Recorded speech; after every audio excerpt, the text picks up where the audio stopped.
Un jour, une rencontre. Un jour, une rencontre. Un jour, Un jour, une une rencontre. rencontre. Un jour, Un jour, une rencontre. Un jour, une rencontre. La Coupe de France de cécifoot a lieu près de Nantes ce week-end. C'est une discipline paralympique du football pour les joueurs non-voyants ou pour déficients visuels. 19 équipes s'affrontent lors d'un tournoi. Parmi elles, l'AS Cécifoot de Saint-Mandé, ce club du Val-de-Marne, est d'ailleurs précurseur en France. Jean-Philippe Lemaire et Christian Mirabeau ont assisté à l'un de leurs entraînements. Séance d'entraînement pour l'AS Cécifoot Saint-Mandé. En 1987, ce club a développé la pratique de ce sport en France. C'est une adaptation du football pour des joueurs non-voyants ou déficients visuels. Tous portent un masque opaque. Le bruit du ballon sonore avec grelot, les voix des partenaires, des adversaires, entraîneurs ou guides leur permettent de se repérer. C'est ça ce qui nous guide et puis on essaie vraiment d'être concentrés pour tirer en fait pour le goal, pour faire des passes. Le gardien est voyant par la parole, il met en place ses défenseurs.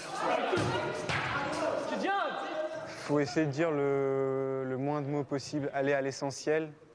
C'est voilà, essayer de ne pas faire dans l'urgence, toujours essayer de prévoir un petit peu ce qui peut se passer. Pied droit, pied gauche, histoire de jamais perdre vraiment le contact. Parce qu'effectivement, dès qu'on a perdu le contact, ça devient beaucoup plus compliqué d'aller le retrouver. Chaque joueur doit signaler sa présence en criant « Vogue, j'y vais ».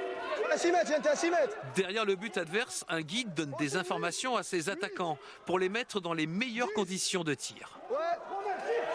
S'ils le sentent, ils peuvent tirer. Parce que malgré tout, c'est eux qui restent maîtres de leur choix. Moi, je suis là pour les conseiller. Poteau gauche. Moi, j'essaye de visualiser, je suis axe ou excentré. Soit je tire à l'opposé ou direct. Enfin, une de mes passions, c'est le foot. J'ai cru, en perdant la vue, que cette passion allait s'éteindre. Et puis finalement, en fait, non. J'ai découvert que d'autres personnes ont développé ce sport. Un sport qui a besoin notamment d'équipements pour prendre de l'ampleur. Les Jeux paralympiques de Paris 2024 pourraient favoriser ce développement.